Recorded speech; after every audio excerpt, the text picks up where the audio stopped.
Hello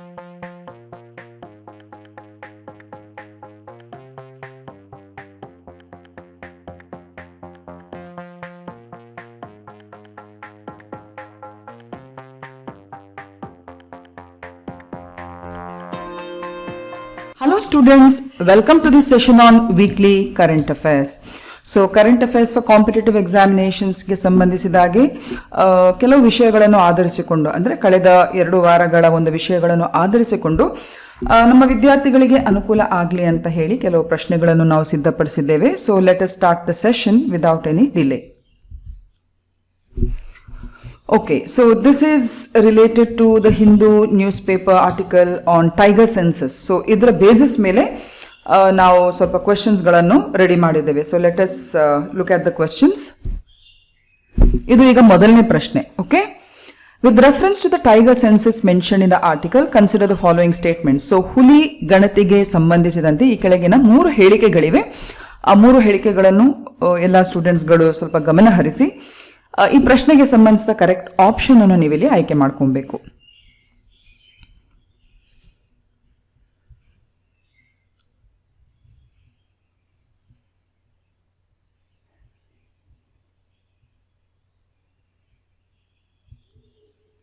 so premier watch ಮಾಡುವಂತ ನಮ್ಮ ಸ್ಟೂಡೆಂಟ್ಸ್ಗಳು definite ಆಗಿ ಇದರಲ್ಲಿ ಭಾಗವಹಿಸಿ ನಿಮ್ಮ ಸರಿ ಉತ್ತರಗಳನ್ನು ಕೊಡಬಹುದು.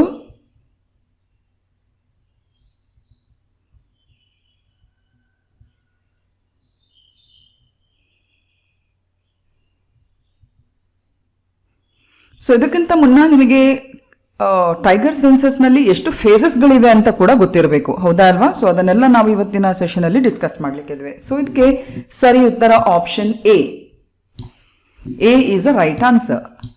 ಅಂದ್ರೆ 1 ಮತ್ತು 2 ಸ್ಟೇಟ್ಮೆಂಟ್ಸ್ಗಳು ಇಲ್ಲಿ ಮಾತ್ರ ಸರಿಯಾಗಿವೆ. ಸೊ ಹುಲಿ ಗಣತಿ ಎಂಬುದು ಪ್ರತಿ 4 ವರ್ಷಕ್ಕೆ ಒಂದು ಬಾರಿಯಾಗಿ ಇದನ್ನು ಮಾಡ್ತಾರೆ. ಪ್ರತಿ 4 ವರ್ಷಗಳಿಗೊಮ್ಮೆ ಇದನ್ನು ನಡೆಸ್ಕೊಂಡು ಬರ್ತಾ ಇದ್ದಾರೆ. ಸೊ ಡೆಫಿನೆಟ್ಲಿ ಸ್ಟೇಟ್ಮೆಂಟ್ 1 ಕರೆಕ್ಟ್ ಆಗಿದೆ.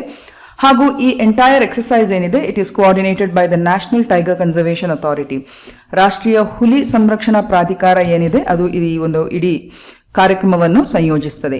ಹಾಗೆಯೇ 3ನೇ ಸ್ಟೇಟ್ಮೆಂಟ್ ನೋಡಿ, camera trapping is used only in the final phases of the census. So ಹುಲಿ ಗಣತಿಗೆ ಸಂಬಂಧಿಸಿದಾಗೆ 5 ಪ್ರಮುಖವಾಗಿರುವಂತಹ ಹಂತಗಳಿವೆ. ಅದರಲ್ಲಿ ಕ್ಯಾಮೆರಾ ಟ್ರ್ಯಾಪಿಂಗ್ ಅಂತ ಹೇಳುವಂಥದ್ದು ಫೈನಲ್ ಫೇಸ್ ಅಂದ್ರೆ 5ನೇ ಫೇಸ್ ಅಲ್ಲಿ ಅಥವಾ 5ನೇ ಹಂತದಲ್ಲಿ ಮಾಡುವಂಥದ್ದಲ್ಲ, ಬದಲಾಗಿ 3ನೇ ಹಂತದಲ್ಲಿ ಇದನ್ನು ಮಾಡುವಂಥದ್ದು. It is undertaken in the 3rd phase. So ಹಾಗಾಗಿ ಅಲ್ಲಿ 3ನೇ ಸ್ಟೇಟ್ಮೆಂಟ್ ತಪ್ಪಾಗಿರುವ ಕಾರಣ only statement 1 and 2 are right. So option A is a right answer. ಈಗ ಇದಕ್ಕೆ ರಿಲೇಟೆಡ್ ಆಗಿ ಇನ್ನೊಂದು ಪ್ರಶ್ನೆ ಇದೆ, ಆನಂತರ ನಾವು ಅದನ್ನು ಕೂಲಂಕುಷವಾಗಿ ಡಿಸ್ಕಸ್ ಮಾಡುವ. The phase 1 of the tiger census as referred to in the article primarily involves. So ಹುಲಿ ಗಣತಿಯ ಹಂತ 1 ಏನಿದೆ, ನಾನು ಆಗ್ಲೇ ಹೇಳಿದೆ ನಿಮಗೆ 5 ಹಂತಗಳಿವೆ, ಪ್ರಮುಖ 5 ಹಂತಗಳಿವೆ. ಆ 5 ಹಂತಗಳಲ್ಲಿ ಹಂತ 1 ಏನಿದೆ ಅದು ಏನನ್ನು ಒಳಗೊಂಡಿರ್ತದೆ? ಸೊ ಆಪ್ಷನ್ಸ್ ನಿಮ್ಮ ಮುಂದೆ ಇದೆ.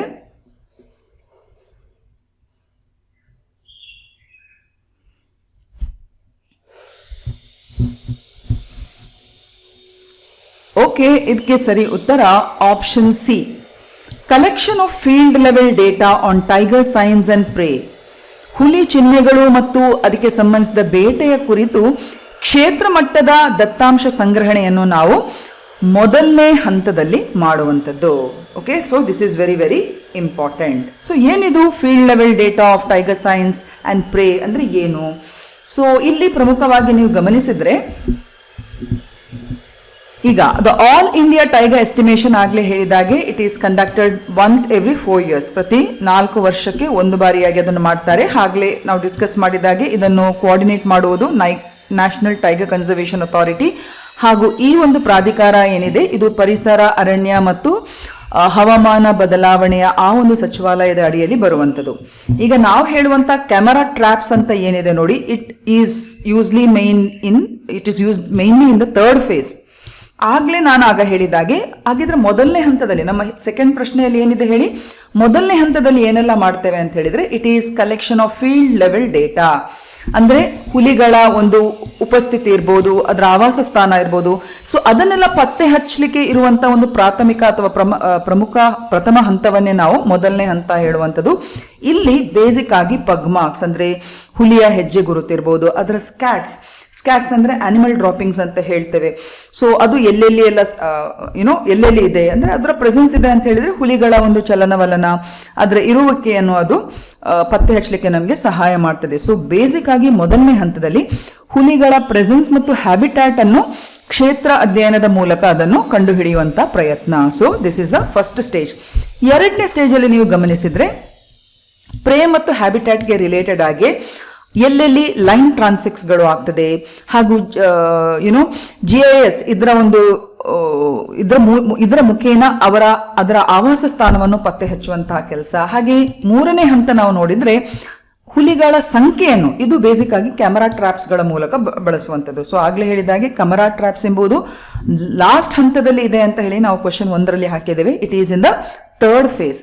ಸೊ ಕ್ಯಾಮರಾ ಟ್ರಾಪ್ಸ್ ಅಂತ ಬೇಸಿಕ್ ಅಂದ್ರೆ they are automatic cameras which are placed in forest to take photos, videos. ಈಗ ಹೇಗೆ CC ಕ್ಯಾಮರಾ ಹೇಗೆ ಇದೆ ನೋಡಿ, ಅದೇ ರೀತಿ ಹುಲಿಗಳು ಇರುವಂತ ಅಂದ್ರೆ ಅರಣ್ಯ ಪ್ರದೇಶದಲ್ಲಿ ಇದನ್ನು ಮರಗಳಿಗೆ ಮತ್ತೆ ಈ ತರ ಪೋಲ್ಸ್ ಗಳಿಗೆಲ್ಲ ಹಾಕ್ತಾರೆ. ಸೊ ಚಲನವಲನಗಳ ಒಂದು ಸೆನ್ಸರ್ನ ಆಧಾರದಲ್ಲಿ, ಮೋಷನ್ ಸೆನ್ಸಿಂಗ್ ಕ್ಯಾಮರಾಸ್ನ ಆಧಾರದಲ್ಲಿ ಹುಲಿಗಳ ಈ ಒಂದು ಇರುವಿಕೆಯನ್ನು ಈ ಕ್ಯಾಮರಾ ಟ್ರಾಪ್ಸ್ನ ಮೂಲಕ ಪತ್ತೆ ಹಚ್ಚುವಂಥದ್ದು. ಓಕೆ, ಸೊ ವಿಡಿಯೋಸ್ ಇರ್ಬೋದು, ಫೋಟೋಸ್ ಇರ್ಬೋದು. ಸೊ ಇದನ್ನೆಲ್ಲ ನಮಗೆ ಕ್ರೋಢೀಕರಿಸಿಕೊಂಡು ಇದನ್ನು ನಮಗೆ ಅಂದರೆ ಸಂಖ್ಯೆಗಳನ್ನು ಕೂಡ ಪತ್ತೆ ಹಚ್ಚಲಿಕ್ಕೆ ಸಾಧ್ಯ ಆಗುತ್ತೆ. ಇನ್ನು ನಾಲ್ಕನೇ ಹಂತ ನೀವು ನೋಡಿದ್ರೆ ಎಸ್ಟಿಮೇಷನ್. ಓವರ್ ಆಲ್ ಆಗಿ ಆ ಒಂದು ದತ್ತಾಂಶವನ್ನು ಪಡ್ಕೊಂಡು ಯಾವ ವಲಯಗಳಲ್ಲಿ ಹೇಗಿದೆ, ಯಾವ ಟೈಗರ್ ರಿಸರ್ವ್ ಅಲ್ಲಿ ಎಷ್ಟೆಷ್ಟಿದೆ, ಸೊ ಸ್ಟ್ಯಾಟಿಸ್ಟಿಕಲ್ ಮಾಡೆಲ್ಸ್ ಅನ್ನು ಬಳಸ್ಕೊಂಡು ಒಂದು ರೀತಿ ಎಸ್ಟಿಮೇಷನ್ ಮಾಡುವಂಥದ್ದು. ಹಾಗೂ ಕೊನೆ ಹಂತ ಅಂತ ಹೇಳಿದ್ರೆ ಇದು ಪಾಲಿಸಿ ಯೂಸ್ಗೆ ನಮಗೆ ಬೇಕಾಗುವಂಥದ್ದು, ಅಂದ್ರೆ ವರದಿ ಮತ್ತು ಅದಕ್ಕೆ ಬೇಕಾಗುವಂಥ ನಿರ್ವಹಣಾ ವಿಚಾರವನ್ನು ಸಿದ್ಧಪಡಿಸುವಂಥದ್ದು. So reporting comes in the last phase where it is used for policy making by the departments, by the ministries etcetera.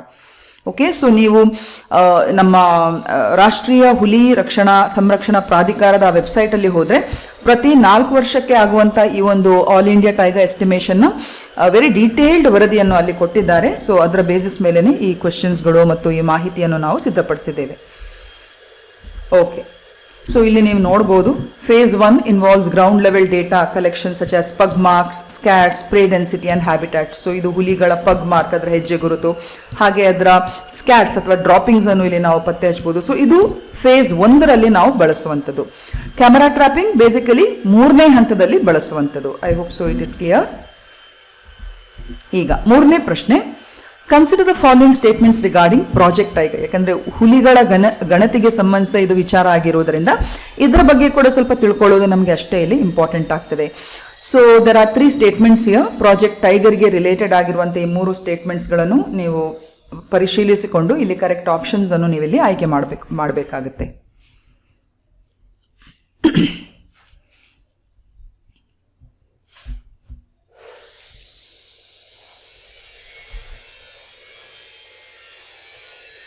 Okay, for this the right answer is option B. Okay, option B ಇಲ್ಲಿ ಸರಿಯಾಗಿರುವಂತ answer. ಅಂದ್ರೆ Project Tiger definitely it was launched in the year 1973. So ಹಾಗಾಗಿ statement 1 ಇಲ್ಲಿ ಸರಿಯಾಗಿರ್ತದೆ. ಎರಡನೇ question statement ಅನ್ನು ಗಮನಿಸಿದ್ರೆ it aims at conserving tigers only inside the national parks. ಅಂದ್ರೆ ರಾಷ್ಟ್ರೀಯ ಉದ್ಯಾನವನಗಳ ಒಳಗೆ ಮಾತ್ರ ಹುಲಿಗಳನ್ನು ಸಂರಕ್ಷಿಸುವ ಗುರಿಯನ್ನು ಹೊಂದಿದೆ ಅಂತ ಹೇಳುವಂತ ಸ್ಟೇಟ್ಮೆಂಟ್ ಇದು ತಪ್ಪು. ಟೋಟಲ್ ಆಗಿ ಅದು ರಾಷ್ಟ್ರೀಯ ಉದ್ಯಾನವನಗಳಿರಲಿ ಅಥವಾ ಹುಲಿ ಮೀಸಲು ಪ್ರದೇಶಗಳಿರಲಿ, ಒಟ್ಟಾರೆಯಾಗಿ ಹುಲಿಗಳನ್ನು ಸಂರಕ್ಷಿಸುವಂತ ಗುರಿ ಇದು ರಾಷ್ಟ್ರೀಯ ಉದ್ಯಾನವನದ ಒಳಗೆ ಮಾತ್ರ ಅಂತ ಹೇಳುವಂತ ಈ ಪರಿಕಲ್ಪನೆ ಅಥವಾ ಈ ಒಂದು ಸ್ಟೇಟ್ಮೆಂಟ್ನ ಅರ್ಥ ತಪ್ಪಾಗಿರ್ತದೆ. ಸೊ ಹಾಗಾಗಿ ಇಲ್ಲಿ ಸ್ಟೇಟ್ಮೆಂಟು ರಾಂಗ್ ಆಗಿರ್ತದೆ. ಸೊ ಹಾಗಾಗಿ ರಾಷ್ಟ್ರೀಯ ಉದ್ಯಾನವನಗಳಂದ್ರೇನು, ಟೈಗರ್ ರಿಸರ್ವ್ಸ್ಗಳಂದ್ರೇನು, ಅದರ ಬಗ್ಗೆ ಕೂಡ ನಾವು ತಿಳ್ಕೊಳ್ಳೋದಿಲ್ಲಿ ಅಷ್ಟೇ ಇಂಪಾರ್ಟೆಂಟ್ ಆಗ್ತದೆ. ಹಾಗೇನೆ ಥರ್ಡ್ ಸ್ಟೇಟ್ಮೆಂಟ್ ಇಸ್ ರೈಟ್. ಭಾರತದಲ್ಲಿ 70%ಗಿಂತ ವಿಶ್ವದ ಒಂದು ಕಾಡು ಹುಲಿಗಳ ಸಂಖ್ಯೆಯ 70%ಗಿಂತ ಹೆಚ್ಚು ನಮ್ಮ ಭಾರತ ನೆಲೆಯಾಗಿದೆ. So definitely statement 3 is right. So option be here is a right answer. ಈಗ ಪ್ರಾಜೆಕ್ಟ್ ಟೈಗರ್ ಅಂತ ಏನಿದೆ ಇದು 1973ರಲ್ಲಿ ಇಂಟ್ರೊಡ್ಯೂಸ್ ಮಾಡಿರುವಂಥದ್ದು. ಹಾಗೂ ಇದರ ಮುಖೇನ ಹುಲಿಗಳ ಸಂರಕ್ಷಣೆ ಅಂತ ಹೇಳಿದ್ರೆ it includes the buffer zones and corridors not only in national parks. So ಕೇವಲ ರಾಷ್ಟ್ರೀಯ ಉದ್ಯಾನವನಗಳು ಮಾತ್ರ ಅಲ್ಲ, ಬದಲಾಗಿ ಹುಲಿ ಮೀಸಲು ಸಂರಕ್ಷಣಾ ಪ್ರದೇಶಗಳಿರುವಂತಹ ಬಫರ್ ಝೋನ್ ಇದೆ, ಕಾರಿಡಾರ್ಸ್ಗಳೇನಿದೆ, ಕೋರ್ ಝೋನ್ಸ್ಗಳಿದೆ, ಅದನ್ನು ಕೂಡ ಸಂರಕ್ಷಣೆ ಮಾಡುವಂತ ಗುರಿಯನ್ನು ಇದು ಹೊಂದಿದೆ. ಹಾಗೇನೆ ಭಾರತ 70% ವಿಶ್ವದ ಹುಲಿಗಳ ಒಂದು ಸಂಖ್ಯೆಗೆ ಇದು ನಮ್ಮ ನೆಲೆಯಾಗಿದೆ. ಓಕೆ, ಹಾಗಿದ್ರೆ ರಾಷ್ಟ್ರೀಯ ಉದ್ಯಾನವನಗಳು ಅಂದ್ರೆ ಏನು? Here the main intention is to understand what is a national park. So basically national park ಅಂತ ಹೇಳಿದ್ರೆ it's a legal category of protected area and it is declared under the wild life protection act of 1972. ಇದೊಂದು ಕಾನೂನಾತ್ಮಕವಾಗಿ ಸಂರಕ್ಷಿಸಲ್ಪಟ್ಟಂತ ಒಂದು ಪ್ರದೇಶವಾಗಿರ್ತದೆ. ಹಾಗೂ ವಿಶ್ವ ಸಂರಕ್ಷಣಾ ಅಂದ್ರೆ ವನ್ಯಜೀವಿ ಸಂರಕ್ಷಣಾ ಕಾಯ್ದೆ 1972 ಅನ್ವಯದಲ್ಲಿ ಇದನ್ನು ಡಿಕ್ಲೇರ್ ಮಾಡಲಾಗ್ತದೆ. ಹಾಗೂ ಈ ಒಂದು ರಾಷ್ಟ್ರೀಯ ಉದ್ಯಾನಗಳಲ್ಲಿ ತುಂಬಾನೇ ಸ್ಟ್ರಿಕ್ಟ್ ಪ್ರೊಟೆಕ್ಷನ್ಸ್ಗಳಿದೆ. ರಾಷ್ಟ್ರೀಯ ಉದ್ಯಾನವನ ಅಂತ ಹೇಳಿದ್ರೆ ಇದು ಹುಲಿಗಳಿಗೆ ಮಾತ್ರ ಸೀಮಿತ ಅಲ್ಲ, ಒಟ್ಟಾರೆಯಾಗಿ ನಮ್ಮ ಪ್ರಾಣಿ ಪ್ರಭೇದಗಳಿಗೆ ಸಂರಕ್ಷಿಸಲ್ಪಡುವಂತ ಒಂದು ಪ್ರದೇಶ. ಅರ್ಥ ಆಯ್ತಲ್ಲ? ಸೊ ಇಲ್ಲಿ ಯಾವುದೇ ರೀತಿಯ ಮೇಯುವಿಕೆಗಾಗ್ಲಿ, ಫಾರೆಸ್ಟ್ರಿಗಾಗ್ಲಿ, ಹ್ಯೂಮನ್ ಸೆಟಲ್ಮೆಂಟ್ಸ್ಗಳಿಗಾಗಿ ಇಲ್ಲಿ ಅವಕಾಶ ಇರುವುದಿಲ್ಲ. ಸೊ ಹಾಗಾಗಿ ನೀವು ಯಾವುದೇ ರಾಷ್ಟ್ರೀಯ ಉದ್ಯಾನವನಗಳ ಮೂಲಕ ಹಾದು ಹೋಗುವಾಗ ನೀವು ಗಮನಿಸಿರ್ಬೋದು, ನೀವು ಎಂಟ್ರಿ ಆಗುವ ವೇಳೆಯನ್ನು ಅಲ್ಲಿ ಇದು ಅದನ್ನು ನೋಟ್ ಮಾಡಿರ್ತಾರೆ. ಆ ರಾಷ್ಟ್ರೀಯ ಉದ್ಯಾನವನದಿಂದ ನೀವು ಗಾಡಿ ಮೂಲಕ ಎಕ್ಸಿಟ್ ಆಗುವಾಗ ಅಲ್ಲೂ ಕೂಡ ನೋಟ್ ಆನ್ ಮಾಡಿರ್ತಾರೆ. So very strict protection is given in this areas. ಹಾಗೂ ಇಲ್ಲಿ no human activity is permitted ಅಂತ ಹೇಳಿದ್ರೆ it is not permitted inside the national park only except for the ones permitted by the Chief Wildlife Warden of the state under the conditions given in Chapter 4 of the Wildlife Protection Act 1972. So ಇಲ್ಲಿ human activity ತುಂಬಾ strict ಆಗಿದೆ. ಹಾಗೂ ಕೆಲವೆಲ್ಲ ಸಂದರ್ಭಗಳಲ್ಲಿ chief wild life warden ಯಾರಿದ್ದಾರೆ ರಾಜ್ಯದು, so ಅವರ ಒಂದು ಅನುಮತಿಯ ಆಧಾರದ ಮೇಲೆ ಅಥವಾ ಕೆಲವು ಕಂಡೀಷನ್ಸ್ ನ ಆಧಾರದ ಮೇಲೆ ಬಿಟ್ರೆ ಉಳಿದಾಗೆ ಯಾವುದೇ ರೀತಿಯ ಹ್ಯೂಮನ್ ಆಕ್ಟಿವಿಟಿಗೆ ಇಲ್ಲಿ ಅವಕಾಶ ಇಲ್ಲ. ಎಲ್ಲಿ? ರಾಷ್ಟ್ರೀಯ ಉದ್ಯಾನವನಗಳಲ್ಲಿ. ಹಾಗೂ ಬೇಸಿಕ್ ಆಗಿ ರಾಷ್ಟ್ರೀಯ ಉದ್ಯಾನವನದ ಉದ್ದೇಶ it is to protect all wild life and ecosystems and not just tigers. So ರಾಷ್ಟ್ರೀಯ ಉದ್ಯಾನವನ ಅಂತ ಹೇಳಿದ್ರೆ ಅಲ್ಲಿರುವಂತ ಎಲ್ಲಾ ಒಂದು ವನ್ಯಜೀವಿಗಳದು ಮತ್ತು ಅಲ್ಲಿ ಪರಿಸರ ಪ್ರದೇಶವನ್ನು ಸಂರಕ್ಷಿಸುವಂತ ಗುರಿಯನ್ನು ಹೊಂದಿರ್ತದೆ, ಕೇವಲ ಹುಲಿಗಳದು ಮಾತ್ರವಲ್ಲ. ಅಂಡ್ ಇಲ್ಲಿ ಇನ್ನೊಂದು ಗಮನಿಸಬೇಕು, a national park can exist independently even when there are no tigers. ನೆನಪಿಟ್ಟುಕೊಳ್ಳಿ, ರಾಷ್ಟ್ರೀಯ ಉದ್ಯಾನವನದಲ್ಲಿ ಹುಲಿಗಳು ಇಲ್ಲದಿದ್ರೂ ಕೂಡ ರಾಷ್ಟ್ರೀಯ ಉದ್ಯಾನವನಗಳು ನಮ್ಮಲ್ಲಿ ಇರ್ಲಿಕ್ಕೆ ಸಾಧ್ಯ. ಲೈಕ್ ಕೇರಳದ ಸೈಲೆಂಟ್ ವ್ಯಾಲಿ ನ್ಯಾಷನಲ್ ಪಾರ್ಕ್ ರಾಷ್ಟ್ರೀಯ ಉದ್ಯಾನವನದಲ್ಲಿ ಅಲ್ಲಿ ಯಾವುದೇ ರೀತಿಯ ಹುಲಿಗಳ ಒಂದು ಸಂಖ್ಯೆ ಇರುವುದಿಲ್ಲ ಅಂಡ್ ಹುಲಿ ಮೀಸಲು ಪ್ರದೇಶ ಕೂಡ ಅಲ್ಲ ಅದು. ಸೊ ಹಾಗಾಗಿ ಈ ಒಂದು ವ್ಯತ್ಯಾಸವನ್ನು ನೀವು ಇಲ್ಲಿ ಗಮನಿಸಬೇಕಾಗುತ್ತೆ. Okay, so I hope so things are clear. ಹಾಗೇನೆ ಇಲ್ಲಿವರೆಗೆ ಅಂದ್ರೆ ಆಸ್ ಆಫ್ ನೌ ನಮ್ಮ ದೇಶದಲ್ಲಿ 107 ರಾಷ್ಟ್ರೀಯ ಉದ್ಯಾನವನಗಳಿವೆ. ಹಾಗೂ ನಮ್ಮ ದೇಶದ ಪ್ರಪ್ರಥಮ ರಾಷ್ಟ್ರೀಯ ಉದ್ಯಾನವನ ಅಂತ ಹೇಳಿದ್ರೆ ಉತ್ತರಾಖಂಡದ ಜಿಮ್ ಕಾರ್ಬೆಟ್ ನ್ಯಾಷನಲ್ ಪಾರ್ಕ್. ಇದು 1936 ಇದನ್ನು ಎಸ್ಟಾಬ್ಲಿಷ್ ಮಾಡಲಾಯಿತು. ಹಾಗೂ ಬೃಹತ್ ಆಗಿರುವಂತಹ ರಾಷ್ಟ್ರೀಯ ಉದ್ಯಾನವನ ಅಂತ ಹೇಳಿದ್ರೆ ಲಡಾಖ್ನ ಹೆಮಿಸ್ ನ್ಯಾಷನಲ್ ಪಾರ್ಕ್. ಹಾಗೂ ಸಣ್ಣಕ್ಕಿರುವಂಥದ್ದು ಅಂತ ಹೇಳಿದ್ರೆ south button island national park. ಇದು ಅಂಡಮಾನ್ ಮತ್ತು ನಿಕೋಬಾರ್ ದ್ವೀಪ ಸಮೂಹಗಳಲ್ಲಿ ಇರುವಂಥದ್ದು. ಹಾಗೂ ಇತ್ತೀಚೆಗಷ್ಟೇ ಹೊಸದಾಗಿ ಡಿಕ್ಲೇರ್ ಆದಂತ ಒಂದು ನ್ಯಾಷನಲ್ ಪಾರ್ಕ್ ಅಂತ ಹೇಳಿದ್ರೆ park Dehing Patkai national park. ಇದು ಅಸ್ಸಾಂನಲ್ಲಿರುವಂಥದ್ದು. It was declared in the year 2021. So ಇದಿಷ್ಟು ರಾಷ್ಟ್ರೀಯ ಉದ್ಯಾನವನಗಳಿಗೆ ಸಂಬಂಧಿಸಿದ ಒಂದು ಮಾಹಿತಿ. ಹಾಗಿದ್ರೆ ಕರ್ನಾಟಕದಲ್ಲಿ ಎಷ್ಟಿದೆ? ಇದು ಒಟ್ಟಾರೆಯಾಗಿ ನೀವು ಗಮನಿಸಿದ್ರೆ ನೋಡಿ, ನಮ್ಮ ದೇಶದಲ್ಲಿರುವಂತ 107 ರಾಷ್ಟ್ರೀಯ ಉದ್ಯಾನವನಗಳ ಒಂದು ಸಣ್ಣ ಪಕ್ಷಿ ನೋಟ ಅಂತ ಹೇಳ್ಬೋದು. ಇಲ್ಲಿ ಕರ್ನಾಟಕದಲ್ಲಿ ನೋಡಿ 5 ಇದೆ ರಾಷ್ಟ್ರೀಯ ಉದ್ಯಾನವನಗಳು. ಒಂದು ಆನ್ಶಿ ರಾಷ್ಟ್ರೀಯ ಉದ್ಯಾನವನ, ಇನ್ನೊಂದು ಬಂಡೀಪುರ್ ರಾಷ್ಟ್ರೀಯ ಉದ್ಯಾನವನ, ಇನ್ನೊಂದು ಬನ್ನೇರ್ಘಟ್ಟ, ಇನ್ನೊಂದು ಕುದುರೆಮುಖ ಮತ್ತು Nagarhole. So we have 5 national parks in Karnataka. ಇದನ್ನು ಕೂಡ ಕರ್ನಾಟಕದ ಒಂದು ದೃಷ್ಟಿಕೋನದಲ್ಲಿ ನಾವಿಲ್ಲಿ ನೆನ್ಪಿಟ್ಕೊಳ್ಬೇಕಾಗುತ್ತೆ. ಹಾಗಿದ್ರೆ ಟೈಗರ್ ರಿಸರ್ವ್ ಅಂದ್ರೆ ಏನು? ಅ tiger reserve is a special conservation area created under project tiger. So 1973 ಹೊರಬಂದಂತ ಈ ಪ್ರಾಜೆಕ್ಟ್ ಟೈಗರ್ನ ಆಧಾರದ ಮೇಲೆ ಹುಲಿ ಮೀಸಲು ಪ್ರದೇಶ ಅಂತ ಹೇಳುವಂತ ಒಂದು ಹುಲಿಗಳಿಗೆ ಪೂರಕವಾಗಿರುವಂತಹ ಸಂರಕ್ಷಣಾ ಪ್ರದೇಶವನ್ನು ಅಲ್ಲಿ ರೆಕಗ್ನೈಸ್ ಮಾಡಿದ್ದಾರೆ. ಅರ್ಥ ಆಯ್ತಲ್ಲ?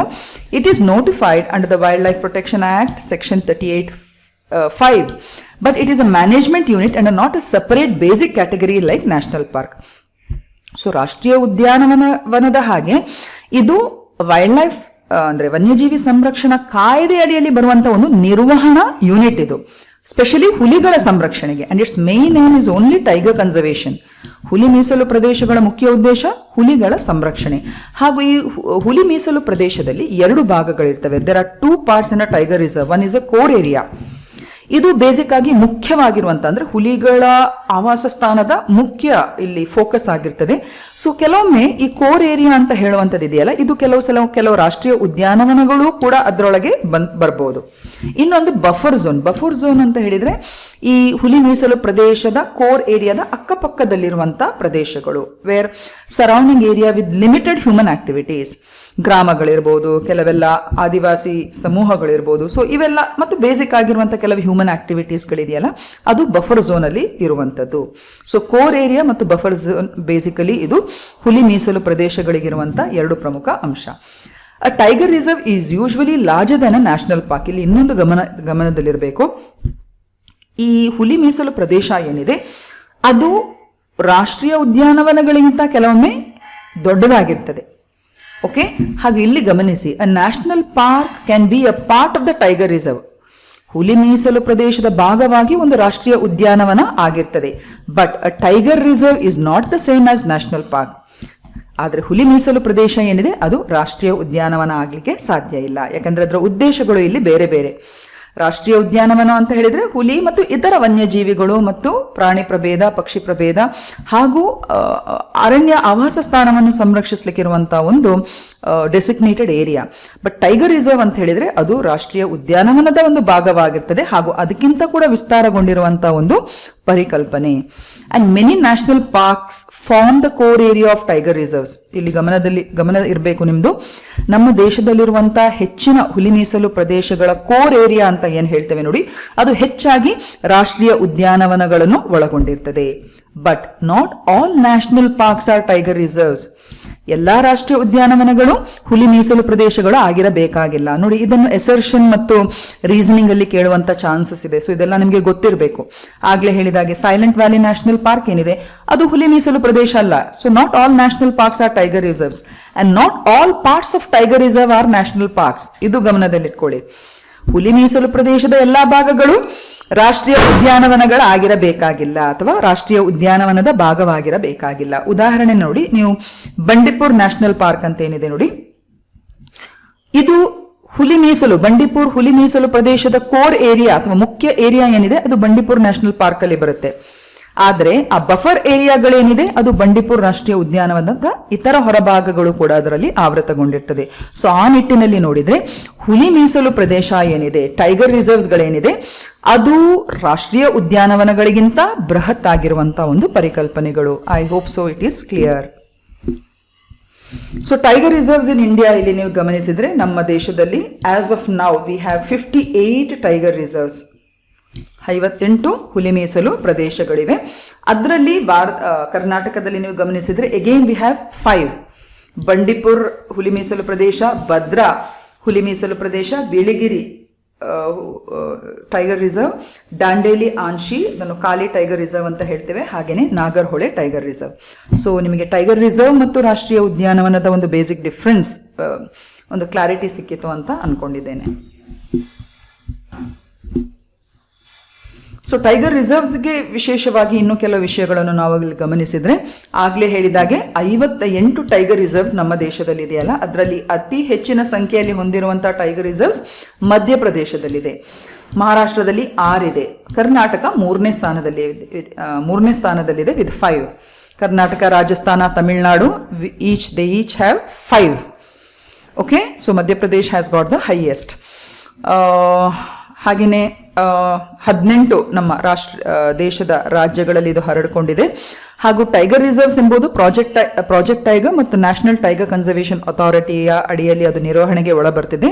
It has a core area and a buffer zone for effective conservation. First tiger reserve Corbett tiger reserve. ಹಾಗೆಯೇ ಲೇಟೆಸ್ಟ್ ಟೈಗರ್ ರಿಸರ್ವ್ ಇತ್ತೀಚೆಗೆ ಸೇರ್ಪಡೆಗೊಂಡಂತ ಒಂದು ಹುಲಿ ಮೀಸಲು ಪ್ರದೇಶ ಕಳೆದ ವರ್ಷ ಅದು ಮಾಧವ್ ಟೈಗರ್ ರಿಸರ್ವ್ ಅಂತ ಹೇಳಿ ಮಧ್ಯಪ್ರದೇಶದಲ್ಲಿ ಇರುವಂತದ್ದು. Okay, largest tiger reserve Nagarjun Sagar Srisailam tiger reserve, ಇದು ಆಂಧ್ರ ಪ್ರದೇಶದಲ್ಲಿ ಇರುವಂತದ್ದು. 3296 ಸ್ಕ್ವೇರ್ ಕಿಲೋಮೀಟರ್ ವಿಸ್ತೀರ್ಣದಲ್ಲಿ ಇದು ಹರಡಿಕೊಂಡಿದೆ. ಹಾಗೆಯೇ ಸ್ಮಾಲೆಸ್ಟ್ ಟೈಗರ್ ರಿಸರ್ವ್ ನೋಡಿದ್ರೆ Nameri tiger reserve which is in Assam, which is just 464 square kilometres.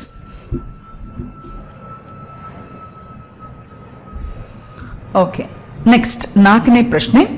Which of the following best explains why tiger population estimation is considered an indicator of ecosystem health? ಹುಲಿಗಳ ಸಂಖ್ಯಾ ಅಂದಾಜನ್ನು ಪರಿಸರ ವ್ಯವಸ್ಥೆಯ ಆರೋಗ್ಯದ ಸೂಚಕವೆಂದು ಪರಿಗಣಿಸಲು ಈ ಕೆಳಗಿನವು ಯಾವುದು ಉತ್ತಮವಾಗಿ ವಿವರಿಸುತ್ತದೆ?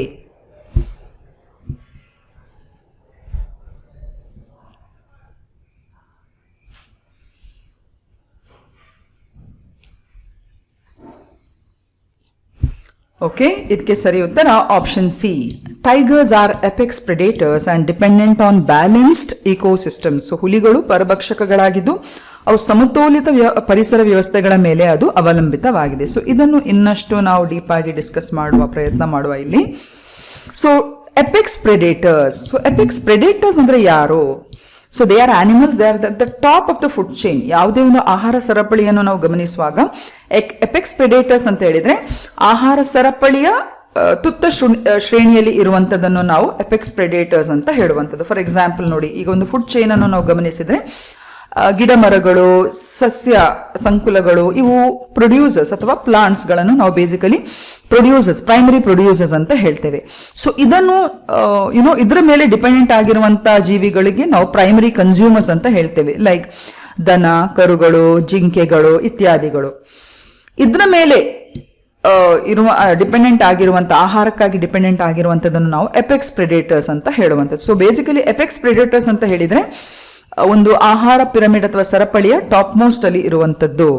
ಸೊ ಇವುಗಳು ಬೇಸಿಕ್ ಆಗಿ they control the population of other species. So apex predators ಏನಿರ್ತಾರೆ ಅದು ಒಂದು ನ್ಯಾಚುರಲ್ ಇಕೋಸಿಸ್ಟಮ್ ಅನ್ನ, ಇತರ ಪ್ರಭೇದಗಳನ್ನು ಒಂದು ರೀತಿ ಆಹಾರದ ಮುಖೇನ ನಿಯಂತ್ರಣದಲ್ಲಿರುವಂತಹ ವ್ಯವಸ್ಥೆಯನ್ನು ಹೊಂದಿರ್ತದೆ. So their presence keeps the ecosystem balance. So ಇವುಗಳು ಇರಬೇಕು ಪರಿಸರ ವ್ಯವಸ್ಥೆಯಲ್ಲಿ, ಆಗ ಮಾತ್ರ ನಮ್ಮ ಒಂದು ಪರಿಸರ ಏನಿದೆ ಅದು ಸರಿಯಾದ ರೀತಿಯಲ್ಲಿ ಸಮತೋಲನದಲ್ಲಿಡ್ಲಿಕ್ಕೆ ಅದು ಸಾಧ್ಯ ಆಗುತ್ತೆ. ಸೊ ಟೈಗರ್ಸ್ ಅನ್ನು ನಾವು ಎಪೆಕ್ಸ್ ಪ್ರೆಡೇಟರ್ಸ್, ಹಾಗೇನೆ ಆಹಾರ ಸರಪಳಿಯ ತುದಿಯಲ್ಲಿರುವಂತಹ ಎಪೆಕ್ಸ್ ಪ್ರೆಡೇಟರ್ಸ್ ಅಂತ ಹೇಳ್ತೇವೆ.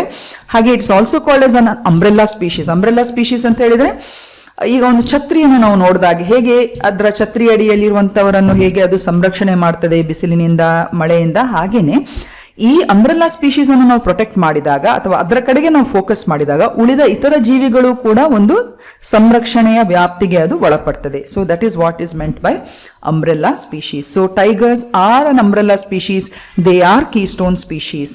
ಸೊ ಅದನ್ನು ನಾವು ಇಲ್ಲಿ ಅರ್ಥ ಮಾಡ್ಕೊಳ್ಳುವ. ಸೊ ಆಗ್ಲೇ ಹೇಳಿದಾಗೆ ಸಿಂಹ, ಹುಲಿಗಳು ಇವೆಲ್ಲ ಕೀಸ್ಟೋನ್ ಸ್ಪೀಶೀಸ್ ಹಾಗೂ ಅಂಬ್ರೆಲ್ಲಾ ಸ್ಪೀಶೀಸ್ ನ ಒಂದು ಭಾಗವಾಗಿ ಬರ್ತದೆ. ಹಾಗಿದ್ರೆ ಕೀಸ್ಟೋನ್ ಸ್ಪೀಶೀಸ್ ಅಂದ್ರೆ ಏನು? It is a species that has a disproportionately large impact on an ecosystem even if its population is small. ಇದರ ಸಂಖ್ಯೆ ಇತರ ಜೀವಿಗಳಿಗಿಂತ ಕಡಿಮೆ ಇದ್ರೂ ಕೂಡ ಇದರ ಉಪಸ್ಥಿತಿ ತುಂಬಾನೇ ಇತರ ಎಲ್ಲಾ ಜೀವಿಗಳ ಮೇಲೆ ಅಥವಾ ಇದರ ಇರುವಿಕೆ ಏನಿದೆ ಅದು ಇತರ ಎಲ್ಲಾ ಜೀವಿಗಳ ಮೇಲೆ ಅಥವಾ ಒಂದು ಪರಿಸರ ವ್ಯವಸ್ಥೆಯ ಮೇಲೆ ಅದು ತುಂಬಾನೇ ಪರಿಣಾಮ ಬೀರುವಂತದ್ದು. So this is very very important. Keystone species ಅಂತ ಹೇಳಿದ್ರೆ. ಅಂಬ್ರೆಲ್ಲಾ ಸ್ಪೀಶೀಸ್ ಅಂತ ಹೇಳಿದ್ರೆ it is a species whose conservation indirectly protects many other species. ಆಗ್ಲೇ ಹೇಳಿದಾಗೆ ಈ ಜೀವಿಗಳನ್ನು ಅಂಬ್ರೆಲ್ಲಾ ಸ್ಪೀಶೀಸ್ ಅಡಿಯಲ್ಲಿ ಅಥವಾ ಪ್ರಭೇದದ ಅಡಿಯಲ್ಲಿ ಬರುವಂತಹ ಜೀವಿಗಳನ್ನು ನಾವು ಸಂರಕ್ಷಿಸಿದಾಗ ಇತರ ಹಲವಾರು ಜೀವಿಗಳ ಒಂದು ಸಂರಕ್ಷಣೆಗೆ ಕೂಡ ಇದು ಸಹಕಾರಿ ಆಗ್ತದೆ. So this is difference. So ಇಲ್ಲಿ ನಾವು ಟೈಗರ್ ಬಗ್ಗೆ ಮಾತನಾಡುವಾಗ tiger basically is a keystone species and of course it's an umbrella species. ಈಗ ಹುಲಿಗಳೇ ಹೇಳುವ, ಈಗ ಒಂದು ಪರಿಸರ ವ್ಯವಸ್ಥೆಯಲ್ಲಿ ಹುಲ್ಲುಗಾವಲು ಪ್ರದೇಶದಲ್ಲಿ ಹುಲಿಗಳ ಒಂದು ಉಪಸ್ಥಿತಿ ಕಡಿಮೆ ಆದ್ರೆ ಏನಾಗುತ್ತೆ, ಅಲ್ಲಿ ಸಸ್ಯಾಹಾರಿ ಹರ್ಬಿವೋರ್ಸ್ ಗಳ ಸಂಖ್ಯೆ ಜಾಸ್ತಿ ಆಗ್ತಾ ಹೋಗ್ತದೆ, ಅಂದ್ರೆ ಮೇಯುವಿಕೆ ಜಾಸ್ತಿ ಆಗ್ತದೆ. ಅಲ್ಲಿ ಅದರ ಪಾಪ್ಯುಲೇಷನ್ ಅನ್ನು ಕಂಟ್ರೋಲ್ ಅಲ್ಲಿ ಇಡ್ಲಿಕ್ಕೆ ಹುಲಿಗಳು ಅಥವಾ ಇತರ ಪ್ರೆಡೇಟರ್ಸ್ ಗಳು ಇಲ್ಲದೆ ಹೋದಾಗ ಏನಾಗುತ್ತೆ, ಈ ಗ್ರಾಸಸ್ ಗಳನ್ನು ಅಥವಾ ಬೇರೆ ರೀತಿಯ ಹುಲ್ಲುಗಾವಲು ಪ್ರದೇಶಗಳಿಗೆ ಹೆಚ್ಚು ಅದು ಅಂದ್ರೆ it will get exploited by over eating or over grazing. ಆ ಸಂದರ್ಭದಲ್ಲಿ ಈಗ ಅಂತ ಒಂದು ಆವಾಸ ಸ್ಥಾನ ಯಾಕೆ ಬೇಕು? ಈಗ ಮಳೆ ಬರುವಾಗ ಗ್ರಾಸ್ ಲ್ಯಾಂಡ್ಸ್ ಇರ್ಬೋದು, ಅರಣ್ಯಗಳು, ಕೆಲವೊಮ್ಮೆ ಏನಾಗುತ್ತೆ ನೀರನ್ನು ಆ ಪ್ರದೇಶದಲ್ಲಿ ಇಂಗ್ಲಿಕ್ಕೂ ಕೂಡ ಅದು ಹೆಲ್ಪ್ ಮಾಡ್ತದೆ. ಸೊ ಆ ಸಂದರ್ಭದಲ್ಲಿ ಹುಲಿಗಳೇ ಇಲ್ಲದೆ ಹೋದಾಗ ಅಥವಾ ಟಾಪ್ ಪ್ರೆಡೇಟರ್ಸ್ ಗಳೇ ಇಲ್ಲದೆ ಹೋದಾಗ ಇಲ್ಲಿ ಒಂದು ರೀತಿ ಅಸಂತುಲಿತವಾಗಿರುವಂತಹ ಒಂದು ಬ್ಯಾಲೆನ್ಸ್ ಉಂಟಾಗ್ತದೆ ಅಥವಾ ಆ ಪರಿಸರ ವ್ಯವಸ್ಥೆಗೆ ಎಲ್ಲೋ ಒಂದು ರೀತಿ ಹಾನಿ ಉಂಟಾಗ್ತದೆ. ಸೊ ಕೀಸ್ಟೋನ್ ಸ್ಪೀಶೀಸ್ಗಳು ಅಂಬ್ರೆಲ್ಲಾ ಸ್ಪೀಶೀಸ್ಗಳ ಸಂರಕ್ಷಣೆಯಲ್ಲಿ ಬಹುಮುಖ್ಯ ಪಾತ್ರವನ್ನು ನಿರ್ವಹಿಸುತ್ತದೆ. ಈಗ 5ನೇ ಪ್ರಶ್ನೆ, with reference to tiger reserves in India consider the following statements. So ಕೆಲವೆಲ್ಲ ನಾವು ವಿಷಯಗಳನ್ನು ಈಗ ಆಲ್ರೆಡಿ ಡಿಸ್ಕಸ್ ಮಾಡಿರುವ ಕಾರಣ ಈ ಕ್ವೆಶ್ಚನ್ ನಿಮಗೆ ಸುಲಭ ಆಗಿರಬಹುದು. ಭಾರತದಲ್ಲಿ ಹುಲಿ ಮೀಸಲು ಪ್ರದೇಶಗಳಿಗೆ ಸಂಬಂಧಿಸಿದಂತೆ ಈ ಕೆಳಗಿನ ಹೇಳಿಕೆಗಳನ್ನು ಪರಿಗಣಿಸಿ. ಮತ್ತು ಕರೆಕ್ಟ್ ಆಗಿರುವಂಥ ಆಪ್ಷನ್ಸ್ ಅನ್ನು ನೀವು ಇಲ್ಲಿ ಆಯ್ಕೆ ಮಾಡ್ಕೊಬೇಕು.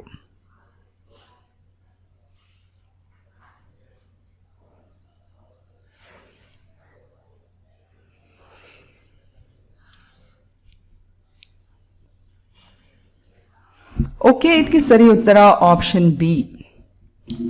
ಓಕೆ, ಅಂದ್ರೆ tiger reserves have core and buffer zones. ಆಗ್ಲೇ ಹೇಳಿದ್ದೇನೆ 58 ಏನು ಟೈಗರ್ ರಿಸರ್ವ್ಸ್ ನಮ್ಮ ದೇಶದಲ್ಲಿದೆ, ಎಲ್ಲದಕ್ಕೂ ಕೂಡ ಕೋರ್ ಏರಿಯಾ, ಕೋರ್ ಅಂದ್ರೆ ಬಹುಮುಖ್ಯವಾಗಿರುವಂತಹ ವಲಯ, ಇನ್ನೊಂದು ಬಫರ್ ವಲಯ ಅಂತ ಹೇಳಿಬಿಟ್ಟು ಎರಡು ಕೂಡ ಇಲ್ಲಿ ಕಾಣಬಹುದು. Human activities are completely banned in the buffer zones. ಅದನ್ನು ನಾವು ಡಿಸ್ಕಸ್ ಮಾಡಿ ಆಗಿದೆ. ಬಫರ್ ಝೋನ್ ಅಲ್ಲಿ ಹ್ಯೂಮನ್ ಆಕ್ಟಿವಿಟೀಸ್ ಗಳಿಗೆ ಅವಕಾಶ ಇದೆ, ಕೋರ್ ಝೋನ್ ಅಲ್ಲಿ ಮಾತ್ರ ಹ್ಯೂಮನ್ ಆಕ್ಟಿವಿಟೀಸ್ ಗಳಿಗೆ ಅವಕಾಶ ಇಲ್ಲ. ಹೌದಾ ಅಲ್ವಾ? ಮೂರನೇ statements, definitely management plans are prepared by the state government. So ಹುಲಿ ನಿರ್ವಹಣಾ ಯೋಜನೆಗಳು ಅಥವಾ NTCA ಎಂಬುದು ಅದು ಕೇಂದ್ರ ಸರ್ಕಾರದ ಅಡಿಯಲ್ಲಿ ಬಂದರೂ ಕೂಡ ಹುಲಿಗಳಿಗೆ ಸಂಬಂಧಿಸಿದ ನಿರ್ವಹಣಾ ಯೋಜನೆ ಏನಿದೆ ಅದು ರಾಜ್ಯ ಸರ್ಕಾರಗಳು ಸಿದ್ಧಪಡಿಸುವಂಥದ್ದು. ಸೊ ಇದನ್ನು ನಾವು ಸರಿಯಾಗಿ ಡಿಸ್ಕಸ್ ಮಾಡುವ. ಸೊ ಇದು ನಿಮಗೆ ಗೊತ್ತಿರಬೇಕು, ಯಾಕಂದ್ರೆ ಹುಲಿ ಮೀಸಲು ಪ್ರದೇಶ, ಟೈಗರ್ ಕನ್ಸರ್ವೇಷನ್ ಅದು ರಾಷ್ಟ್ರೀಯ ಮಟ್ಟದಲ್ಲಿ ಆಗುವ ಕಾರಣ ಕೆಲವೊಮ್ಮೆ ಅದು ಎಲ್ಲೋ ನಾವು ಕೇಂದ್ರ ಸರ್ಕಾರವೇ ಮಾಡೋದು ಅಂತ ಅನ್ಕೊಳ್ತೇವೆ. ಬಟ್ ಆಯಾಯ ರಾಜ್ಯ ಸರ್ಕಾರಗಳು ಆಯಾಯ ರಾಜ್ಯ ವ್ಯಾಪ್ತಿಯಲ್ಲಿ ಬರುವಂತಹ ಹುಲಿಗಳ ನಿರ್ವಹಣಾ ಯೋಜನೆಗಳನ್ನು ರಾಜ್ಯ ಸರ್ಕಾರಗಳು ಸಿದ್ಧಪಡಿಸುವಂಥದ್ದು. Okay, so forest are in the 1 second. Okay, so tiger reserves ಆಗ್ಲೇ ಹೇಳಿದಾಗೆ ಕೋರ್ ಏರಿಯಾ ಮತ್ತು ಬಫರ್ ಏರಿಯಾ ಅಂತ ಹೇಳುವಂತಹ ಪ್ರದೇಶಗಳನ್ನು ಹೊಂದಿದೆ ಮತ್ತು regulated human activities allowed in buffer zones. ಹೌದಾ ಅಲ್ವಾ? ಸೊ ಹಾಗಾಗಿ ನಾವು ಅದನ್ನು ರಾಂಗ್ ಅಂತ ಹೇಳುವಂಥದ್ದು. ಕೋರ್ ಏರಿಯಾದಲ್ಲಿ ಅಥವಾ ಕೋರ್ ಝೋನ್ ಅಲ್ಲಿ ಮಾತ್ರ ಹ್ಯೂಮನ್ ಆಕ್ಟಿವಿಟಿ ಇಲ್ಲದಿರುವುದು. ಇನ್ನೊಂದು, states prepare management plans under NTCA guidelines. National tiger conservation authority guidelines ನ ಆಧಾರವನ್ನು ಇಟ್ಟುಕೊಂಡು ರಾಜ್ಯಗಳು ಆಯಾಯ ಹುಲಿ ಮೀಸಲು ಪ್ರದೇಶಗಳಿಗೆ ಸಂಬಂಧಿಸಿದಾಗಿ ನಿರ್ವಹಣಾ ಯೋಜನೆಯನ್ನು ಸಿದ್ಧಪಡಿಸುತ್ತದೆ. ಸೊ ಇಲ್ಲಿ ಯಾವುದೇ ರಾಜ್ಯದಲ್ಲಿ ಟೈಗರ್ ರಿಸರ್ವ್ ಡಿಕ್ಲರೇಷನ್ ಪ್ರಾಸೆಸ್ ನೋಡಿ ಈ ರೀತಿಯಾಗಿ ಜರುಗುತ್ತದೆ. ಒಂದು, ಆಯಾಯ ರಾಜ್ಯದ ಸ್ಟೇಟ್ ಫಾರೆಸ್ಟ್ ಡಿಪಾರ್ಟ್ಮೆಂಟ್ ಪ್ರಪೋಸಲ್ ಅನ್ನು ಮಾಡುತ್ತದೆ. ಆ ನಂತರ ಅವರು NTCA ಅಂದ್ರೆ ನ್ಯಾಷನಲ್ ಟೈಗರ್ ಕನ್ಸರ್ವೇಷನ್ ಅಥಾರಿಟಿಗೆ ಅವರು ಸಬ್ಮಿಟ್ ಮಾಡ್ತಾರೆ ಅದರ ಇವ್ಯಾಲ್ಯೂಯೇಷನ್ಗೋಸ್ಕರ.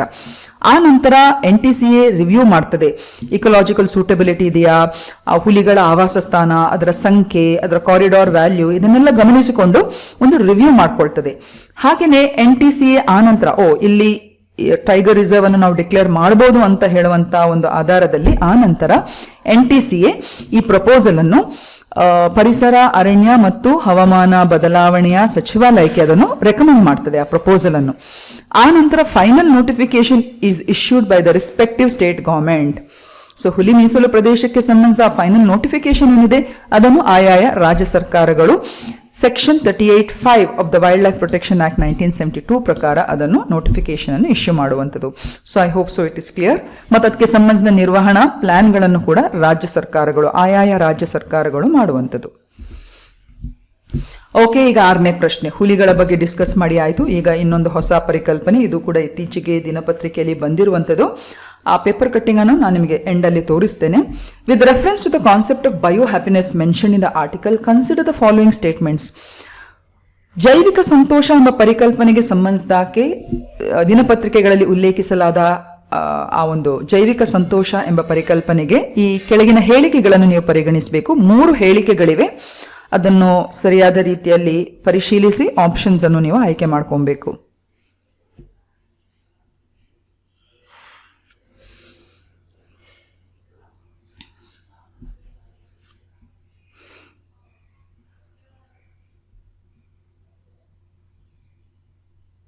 Okay, for this the right answer is option A.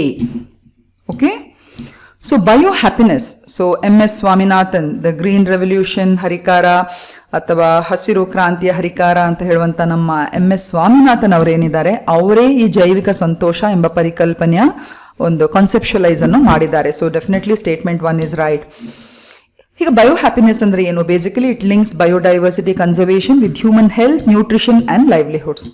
So ಜೀವ ವೈವಿಧ್ಯ ಸಂರಕ್ಷಣೆಯನ್ನು ಮಾನವನ ಆರೋಗ್ಯ, ಪೋಷಣೆ ಮತ್ತು ಜೀವನೋಪಾಯದೊಂದಿಗೆ ಇದು ಸಂಪರ್ಕಿಸ್ತದೆ. ಯಾವುದು? ಬಯೋ ಹ್ಯಾಪಿನೆಸ್ ಅಂತ ಹೇಳುವಂತ ಈ ಒಂದು ಪರಿಕಲ್ಪನೆ. So second statement also is right.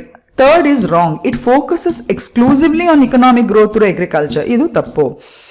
ಆರ್ಥಿಕ ಬೆಳವಣಿಗೆ ಅಥವಾ ಅಭಿವೃದ್ಧಿ ಕೃಷಿಯ ಮೂಲಕ ಕೇವಲ ಆರ್ಥಿಕ ಅಭಿವೃದ್ಧಿಯನ್ನು ಮಾತ್ರ ಇದು ಫೋಕಸ್ ಮಾಡುವಂಥದ್ದಲ್ಲ, ಹೌದಾ ಅಲ್ವಾ? ಸೊ ಹಾಗಾಗಿ ಸ್ಟೇಟ್ಮೆಂಟ್ 3 ಇಸ್ ರಾಂಗ್. ಸೊ ಇದರ ಬಗ್ಗೆ ಇನ್ನಷ್ಟು ಡೆಪ್ತ್ ಆಗಿ ನಾವು ತಿಳ್ಕೊಳ್ಳುವ ಪ್ರಯತ್ನ ಮಾಡುವ. So definitely biohappiness was coined by Dr. M.S. Swaminathan. It emphasizes harmony between biodiversity and human well-being. So ಜೀವವೈವಿಧ್ಯತೆ ಮತ್ತು ಮನುಷ್ಯನ ಒಂದು ರೀತಿಯ ಯೋಗಕ್ಷೇಮವನ್ನು ಏನು ಹೇಳೋದು, ಅದನ್ನು ಬ್ರಿಡ್ಜ್ ಮಾಡುವಂಥದ್ದು ಅಥವಾ ಅದನ್ನು ಹತ್ತಿರ ಮಾಡುವಂಥ ಒಂದು ಪರಿಕಲ್ಪನೆ ಅದು. ಹಾಗಾಗಿ it is not limited only to economic growth. So ಕೇವಲ ಆರ್ಥಿಕ ಬೆಳವಣಿಗೆಯ ಮುಖ್ಯ ಉದ್ದೇಶವನ್ನು ಇದು ಹೊಂದಿರುವಂಥದ್ದಲ್ಲ. And as you all know, bio happiness goes beyond economic growth and it includes ecological balance and human wellbeing. So ಆರ್ಥಿಕ ಅಭಿವೃದ್ಧಿಯ ಒಂದು ಹಂತ ಆಚೆ ಹೋಗಿ ಇದು ಪರಿಸರ ವ್ಯವಸ್ಥೆಯ ಒಂದು ಸಮತೋಲನದೊಂದಿಗೆ ಮನುಷ್ಯನ ಯೋಗಕ್ಷೇಮವನ್ನು ಬಿಂಬಿಸುವಂತ ಒಂದು ಉತ್ತಮ ಪರಿಕಲ್ಪನೆ ಬಯೋ ಹ್ಯಾಪಿನೆಸ್ ಅಂತ ಹೇಳಿಬಿಟ್ಟು ಇದು ನಾವು ಕೂಡ ಅನುಭವಿಸ್ತೇವೆ, ಹೌದಾ ಅಲ್ವಾ? ಕೆಲವೊಮ್ಮೆ ಇದ್ದಕ್ಕಿದ್ದಾಗೆ ನಾವೆಲ್ಲಿಯಾದ್ರೂ ಹಳ್ಳಿಗಳಿಗೆ ಅಥವಾ ಎಲ್ಲೋ ನಾವು ಗಿಡ ಮರಗಳು ಜೀವವೈವಿಧ್ಯತೆ ಜಾಸ್ತಿ ಇರುವಂಥ ಪ್ರದೇಶಕ್ಕೆ ಹೋದಾಗ ಎಲ್ಲೋ ಒಂದು ರೀತಿ ನಾವು ರೀಚಾರ್ಜ್ ಆಗ್ತೇವೆ, ಹೌದಾ ಅಲ್ವಾ? So definitely what this concept says, actually we also experience in our life. So biohappiness is not only about economic growth, it includes ecological balance and human well-being.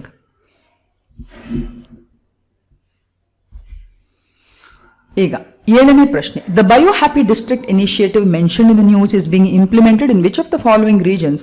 So ದಿನಪತ್ರಿಕೆಗಳಲ್ಲಿ ಉಲ್ಲೇಖಿಸಲಾದ ಬಯೋಹ್ಯಾಪಿ ಜಿಲ್ಲೆ ಉಪಕ್ರಮವನ್ನು ಈ ಕೆಳಗಿನ ಯಾವ ಪ್ರದೇಶದಲ್ಲಿ ಜಾರಿಗೆ ತರಲಾಗಿದೆ?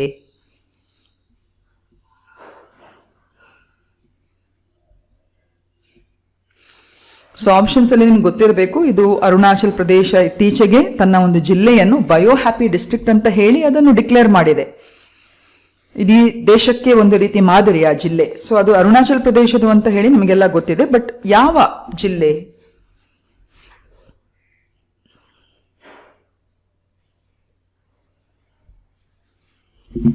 ಓಕೆ, ಇದಕ್ಕೆ ಸರಿ ಉತ್ತರ option B, KE Panyor district ಇನ್ ಅರುಣಾಚಲ್ ಪ್ರದೇಶ್. ಓಕೆ, ಸೊ ಈ ಕೆಇ ಪೆನ್ಯೂರ್ ಜಿಲ್ಲೆ ಅಂತ ಹೇಳಿದ್ರೆ ಇದು 2024ರಲ್ಲಿ ಹೊಸದಾಗಿ ಅರುಣಾಚಲ್ ಪ್ರದೇಶದ 28 ಜಿಲ್ಲೆಗಳಲ್ಲಿ ಹೊಸದಾಗಿ ರಚನೆಯಾದಂತ ಒಂದು ಜಿಲ್ಲೆ ಇದು ಕೆಇ ಪೆನ್ಯೂರ್ ಜಿಲ್ಲೆ ಅಂತ ಹೇಳಿಬಿಟ್ಟು. And it is now got the status as India's first bio happy district. Okay, so bio happy district ಅಂತ ಹೇಳುವಂತ ಒಂದು ಜೈವಿಕ ಸಂತೋಷ ಅಥವಾ ಜೀವ ಸಂತೋಷ ಜಿಲ್ಲೆ ಅಂತ ಹೇಳುವಂತ ಆ ನಿಟ್ಟಿನಲ್ಲಿ ಇದಕ್ಕೆ ಒಂದು ಹೊಸ ಒಂದು ರೀತಿಯ ಟ್ಯಾಗ್ ಲೈನ್ ಸಿಕ್ಕಿದೆ. So this is about bio happy district Keyi Panyor, newly form district of Arunachal Pradesh. So ಇದು ಏನು ಬಯೋ ಹ್ಯಾಪಿ ಡಿಸ್ಟ್ರಿಕ್ಟ್ ಅಂತ ಏನಿದೆ, ಇದು MS ಸ್ವಾಮಿನಾಥನ್ ರಿಸರ್ಚ್ ಫೌಂಡೇಶನ್ ಅವರು ಇನಿಷಿಯೇಟಿವ್. ಇದು ಅಂದ್ರೆ ಸಸ್ಟೈನಬಲ್ ಡೆವಲಪ್ಮೆಂಟ್ ಅನ್ನು ಆಗ್ರೋ ಬಯೋಡೈವರ್ಸಿಟಿ ಹಾಗೂ ಅಲ್ಲಿಯ ಜನರ ಒಂದು ಲೈವ್ಲಿಹುಡ್ ಅಂದ್ರೆ ಜೀವನ ವಿಧಾನದೊಟ್ಟಿಗೆ ಲಿಂಕ್ ಮಾಡುವಂತ ಪ್ರಾಜೆಕ್ಟ್. ಸೊ ಈ ಜಿಲ್ಲೆ ಆ 3 ಉಪಕ್ರಮಗಳನ್ನು ಕೂಡ ಉತ್ತಮ ರೀತಿಯಲ್ಲಿ ಬಳಸಿಕೊಂಡು ಇಡೀ ಭಾರತದ ಮೊದಲ ಹೆಮ್ಮೆಯ ಬಯೋ ಹ್ಯಾಪಿ ಡಿಸ್ಟ್ರಿಕ್ಟ್ ಅಂತ ಹೇಳುವಂತ ಒಂದು ಕೀರ್ತಿಗೆ ಇದು ಪಾತ್ರವಾಗಿದೆ. ಸೊ ಇದು ನೀವು ನೆನ್ಪಿಟ್ಕೊಳ್ಬೇಕು, India's first bio happiness district is Keyi Panyor. ಹೀಗೆ ಕೆಇ ಪನ್ಯೂರ್ನ ಬಗ್ಗೆ ಇನ್ನೊಂದಷ್ಟು ಮಾಹಿತಿ. So Keyi Panyor district mention in the article lies in a region that is ecologically significant because it is a part of. Keyi Panyor ಜಿಲ್ಲೆ ಏನಿದೆ ಇದು ಪರಿಸರ ವಿಜ್ಞಾನದ ದೃಷ್ಟಿಯಿಂದ ಮಹತ್ವದ ಪ್ರದೇಶದಲ್ಲಿದೆ. ಏಕೆಂದರೆ ಇದು ಯಾವ ಭಾಗದಲ್ಲಿದೆ?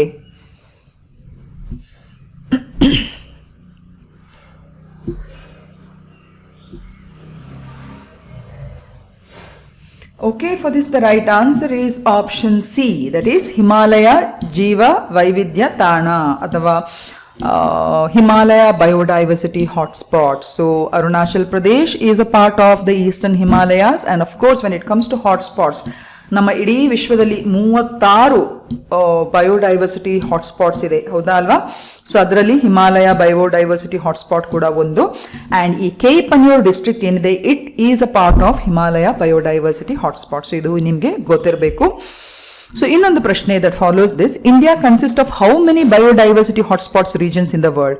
ಸೊ ನಾನು ಆಗ್ಲೇ ಹೇಳಿದಾಗೆ 36 ಹಾಟ್ಸ್ಪಾಟ್ಸ್ ರೀಜನ್ಸ್ ಇದೆ ಇಡೀ ವಿಶ್ವದಲ್ಲಿ, ಹೌದಾ ಅಲ್ವಾ? ಭಾರತದಲ್ಲಿ ಎಷ್ಟು ಬಯೋಡೈವರ್ಸಿಟಿ ಹಾಟ್ಸ್ಪಾಟ್ ರೀಜನ್ಸ್ ಒಳಗೊಂಡಿದೆ ಅಥವಾ ಎಷ್ಟು ಇದೆ?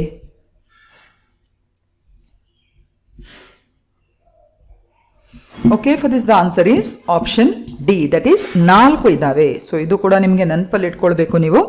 ಬಯೋಡೈವರ್ಸಿಟಿ ಹಾಟ್ಸ್ಪಾಟ್ ಅಂದ್ರೆ ಏನು, ಎಲ್ಲೆಲ್ಲಿವೆ, ಅದನ್ನು ಕೂಡ ನಾವು ಮುಂದಿನ ಒಂದು ಸ್ಲೈಡ್ಗಳಲ್ಲಿ ತಿಳಿಯುವಂತ ಪ್ರಯತ್ನ ಮಾಡುವ. So option D here is the right answer. Okay, so Arunachal Pradesh lies in the eastern Himalaya or in the Himalaya biodiversity hotspot, which is one of the world's richest ecological zones. So ಇಡೀ ವಿಶ್ವದಲ್ಲಿ 36 ಏನು ಜೀವ ವೈವಿಧ್ಯತೆಗಳ ಒಂದು ಗೋಳ ಇದೆ. ಅದರಲ್ಲಿ ಹಿಮಾಲಯ ಜೀವ ವೈವಿಧ್ಯತೆಯ ಗೋಳ ಏನಿದೆ ಇದು ತುಂಬಾನೇ ಶ್ರೀಮಂತ ಜೀವ ವೈವಿಧ್ಯತೆಯ ಗೋಳ ಅಂತ ಹೇಳ್ಬೋದು. ಈಗ ಯಾವ ಪ್ರಾಂತ್ಯವನ್ನು ನಾವು ಜೀವ ವೈವಿಧ್ಯತೆ ಗೋಳ ಅಂತ ಹೇಳಿ ನಾವು ಡಿಕ್ಲೇರ್ ಮಾಡುವಂಥದ್ದು, ನಾವು ಅಂತ ಹೇಳಿದ್ರೆ ಅದಕ್ಕೆ ಒಂದು ಕನ್ಸರ್ವೇಷನ್ ಇಂಟರ್ನ್ಯಾಷನಲ್ ಅಂತ ಹೇಳುವಂತ ಒಂದು ಸಂಸ್ಥೆ ಇದೆ. ಅದು ಇಡೀ ವಿಶ್ವದಲ್ಲಿ ಇಂಥ ಪ್ರಾಂತ್ಯಗಳನ್ನು ಗುರುತಿಸಿಕೊಳ್ತದೆ. ಸೊ ಆ ಪ್ರಾಂತ್ಯದಲ್ಲಿ the region must have at least 1500 endemic plant species. ಅಂದ್ರೆ ಆ ಭಾಗದಲ್ಲಿ ಸರಿಸುಮಾರು ಕನಿಷ್ಠ 1500ಕ್ಕಿಂತ ಸ್ಥಳೀಯ ಅಂದ್ರೆ ಸಸ್ಯ ಪ್ರಭೇದಗಳು ಇರಬೇಕು. And have loss 70% of its original natural vegetation. ಮತ್ತು ಅದರಲ್ಲಿ 70% ತನ್ನ ಮೂಲ ನ್ಯಾಚುರಲ್ ವೆಜಿಟೇಷನ್ ಇದೆ, ಅದನ್ನು ಅದು ಕಳ್ಕೊಂಡಿರಬೇಕು. ಸೊ ಅಂತ ಒಂದು ವಲ್ನರಬಲ್ ರೀಜನ್ಸ್ ಅನ್ನು ಬಯೋಡೈವರ್ಸಿಟಿ ಹಾಟ್ಸ್ಪಾಟ್ ಅಂತ ಹೇಳಿ ಗುರುತಿಸ್ತಾರೆ. ಹಾಗಿದ್ರೆ ಈ ಹಾಟ್ಸ್ಪಾಟ್, ಬಯೋಡೈವರ್ಸಿಟಿ ಹಾಟ್ಸ್ಪಾಟ್ ಅಂತ ಹೇಳಿ ಯಾರು ಗುರುತಿಸಿಕೊಂಡಿರೋದು ನೋಡಿ, ಇವರೇ ಆ ವ್ಯಕ್ತಿ. ಅವರ ಹೆಸರು ಡಾಕ್ಟರ್ ನಾರ್ಮನ್ ಮಾಯರ್ಸ್ ಅಂತ ಹೇಳಿ 1988ರಲ್ಲಿ ಇವರೊಂದು ಹೆಸರಾಂತ ಇಕಲಾಜಿಸ್ಟ್, ಅವರು ಅಂದ್ರೆ ಪರಿಸರ ತಜ್ಞರು. ಅವರು ಈ ರೀತಿ ಜಾಗತಿಕ ಮಟ್ಟದಲ್ಲಿ ಇಂತಹ ತಾಣಗಳನ್ನು ಗುರುತಿಸಿಕೊಳ್ಬೇಕು ಅಂತ ಹೇಳುವ ನಿಟ್ಟಿನಲ್ಲಿ ಈ ಪರಿಕಲ್ಪನೆಯನ್ನು ಹುಟ್ಟು ಹಾಕಿದ್ರು. 1988ರಲ್ಲಿ ಈ ಒಂದು ಕಾನ್ಸೆಪ್ಟ್ ಏನಿದೆ ಇದನ್ನು ನಾರ್ಮನ್ ಮಾಯರ್ಸ್ ಅಂತ ಹೇಳುವಂತಹ ಇಕಲಾಜಿಸ್ಟ್ ಅವರು ಅದನ್ನು ಗುರುತಿಸಿದ್ರು. ಅದರ ಮುಂದಿನ ವರ್ಷ ಕನ್ಸರ್ವೇಷನ್ ಇಂಟರ್ನ್ಯಾಷನಲ್ ಅಂತ ಹೇಳುವಂತ ಸಂಸ್ಥೆ ಏನಿದೆ, ಇವರ ಒಂದು ನಿರ್ದೇಶನದ ಆಧಾರದ ಮೇಲೆ ಕೆಲವೆಲ್ಲ ಒಂದು ರೀತಿಯ ಒಂದು ಪ್ರಿನ್ಸಿಪಲ್ಸ್ ಗಳನ್ನು, ಒಂದು ತತ್ವಗಳನ್ನು, ಅಂದ್ರೆ ಯಾವ ರೀಜನ್ಸ್ ಗಳನ್ನು ನಾವು ರೆಕಗ್ನೈಸ್ ಮಾಡಬಹುದು ಅಂತ ಹೇಳುವಂತ ನಿಟ್ಟಿನಲ್ಲಿ ಒಂದು ಕಾನ್ಸೆಪ್ಚುವಲೈಸ್ ಮಾಡಿಕೊಂಡು ಅದರ ಬೇಸಿಸ್ ಮೇಲೆ 36 ಈ ಜೀವ ವೈವಿಧ್ಯತೆಯ ಗೋಳಗಳನ್ನು ಅಂಗೀಕರಿಸಿದೆ. ಹಾಗೆ ಕ್ರೈಟೀರಿಯಾಗಳು ಕೂಡ ಅಷ್ಟೇ.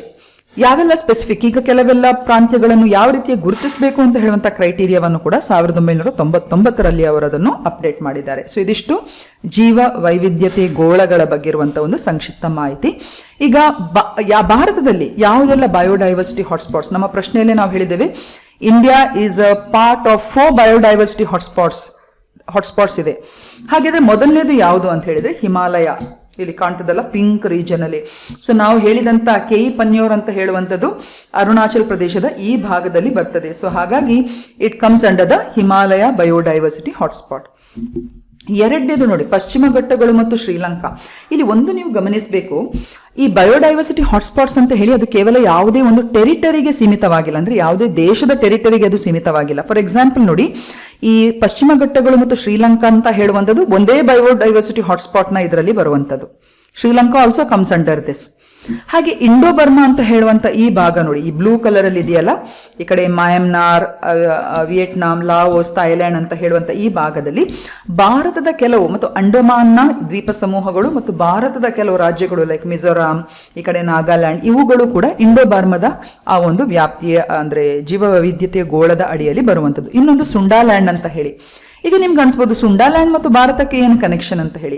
ಮೆಜಾರಿಟಿಲಿ ನೀವು ನೋಡಿದ್ರೆ ಇಂಡೋನೇಷಿಯಾದ ಈ ದ್ವೀಪ ಸಮೂಹಗಳ ಜೊತೆಯಲ್ಲಿ ಭಾರತದ ನಿಕೋಬಾರ್ ದ್ವೀಪ ಸಮೂಹಗಳು ಕೂಡ ಇದರಡಿಯಲ್ಲಿ ಬರುತ್ತೆ, ಗಮನಿಸಿದ್ದೀರಾ? ಸೊ ಹಾಗಾಗಿ Sundaland also becomes a part of India because many of the Nicobar islands which is also rich in biodiversity is a part of Sundaland biodiversity hotspot. So ಒಟ್ಟಾರೆಯಾಗಿ ನಾವು ಹೇಳಿದ್ರೆ ನಮ್ಮ ಇಡೀ ಭಾರತ ದೇಶದ ಒಂದು ಬಯೋಡೈವರ್ಸಿಟಿ ಹಾಟ್ಸ್ಪಾಟ್ಸ್ಗಳು 4 ಪ್ರಮುಖರಲ್ಲಿ ಅದು ಅಂಗೀಕರಿಸಿದೆ. ಸೊ ನಾವು ಕೇವಲ ಪಶ್ಚಿಮ ಘಟ್ಟಗಳು ಮತ್ತು ಹಿಮಾಲಯ ಅಂತ ಮಾತ್ರ ನೋಡುವುದಲ್ಲ, ಈ ಇಂಡೋ ಬರ್ಮಾ ಮತ್ತು ಸುಂಡಾಲ್ಯಾಂಡ್ ಕೂಡ ಅದರಡಿಯಲ್ಲಿ ಬರುವಂಥದ್ದು.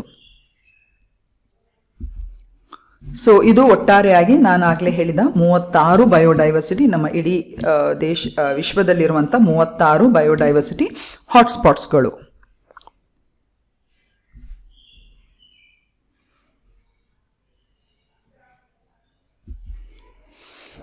ಈಗ ಇದೇ ನೋಡಿ ನಮ್ಮ ದಿನಪತ್ರಿಕೆಯಲ್ಲಿ ಬಂದಿರುವಂಥದ್ದು Keyi Panyor in Arunachal Pradesh to become India's first bio happy district ಅಂತ ಹೇಳಿ. ಸೊ ಇದರ ಬಗ್ಗೆ ನೀವು ಹೆಚ್ಚಿನ ಮಾಹಿತಿಯನ್ನು ಪರೀಕ್ಷಾ ದೃಷ್ಟಿಯಿಂದ ನಾನು ಕೆಲವನ್ನೆಲ್ಲ ಹಾಕಿದ್ದೇನೆ. ಇನ್ನಷ್ಟು ನೀವು ರಿಗರಸ್ ಆಗಿ ನಿಮ್ಮ ಪ್ರಿಪರೇಷನ್ ಅನ್ನು ಈ ಒಂದು ಕಾನ್ಸೆಪ್ಟ್ ನ ಮೇಲೆ ಮಾಡಬಹುದು.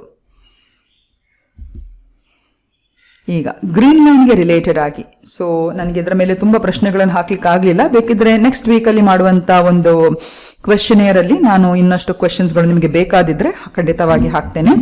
So basically Greenland's economy is most dependent on which of the following sectors. ಗ್ರೀನ್ಲ್ಯಾಂಡ್ನ ಆರ್ಥಿಕತೆಯು ಈ ಕೆಳಗಿನ ಯಾವ ವಲಯಗಳ ಮೇಲೆ ಹೆಚ್ಚು ಅವಲಂಬಿತವಾಗಿದೆ?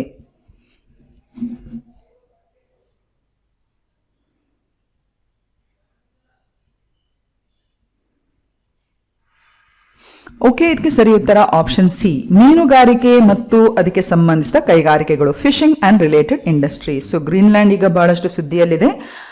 ಟ್ರಂಪ್ ಅವರು ಗ್ರೀನ್ಲ್ಯಾಂಡ್ ಅನ್ನು ಹೇಗಾದ್ರೂ ಮಾಡಿ ಫೋರ್ಸಲ್ಲಿ ಆದ್ರೂ ಪಡಿಬೇಕು ಅಂತ ಹೇಳುವಂತ ಒಂದು ನಿಟ್ಟಿನಲ್ಲಿ ಅವರು ಅದನ್ನು ಮುನ್ನಡೆಸ್ತಾ ಇದ್ದಾರೆ ಆ ಒಂದು ನಿಟ್ಟಿನಲ್ಲಿ. ಸೊ ಅವರಿಂದ ಕೂಡ ತುಂಬಾನೇ ಪ್ರತಿಭಟನೆ ತಡೆ ಎಲ್ಲ ಅಂದ್ರೆ ಅವರು ಕೂಡ ರಿಯಾಕ್ಷನ್ ಮಾಡ್ತಾ ಇದ್ದಾರೆ. ಸೊ ಗ್ರೀನ್ಲ್ಯಾಂಡ್ ನ ಬಗ್ಗೆ ಇನ್ನಷ್ಟು ತಿಳ್ಕೊಳ್ಳುವಂತ ಜಿಯೋಪೊಲಿಟಿಕಲ್ ದೃಷ್ಟಿಯಲ್ಲಿ ಅಲ್ಲದಿದ್ರು ಕೂಡ ಇವತ್ತು ಬೇಸಿಕ್ ಆಗಿ ತಿಳ್ಕೊಳ್ಳುವ. In case you require more information definitely next week ನ ವಿಡಿಯೋದಲ್ಲಿ ಇದನ್ನು ಹಾಕಬಹುದು.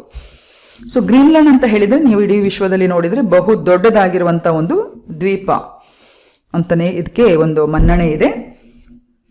ನೂಕ್ ಅಂತ ಹೇಳುವಂಥದ್ದು ಇದರ ರಾಜಧಾನಿ ನೋಡಿ ಇಲ್ಲಿದೆ.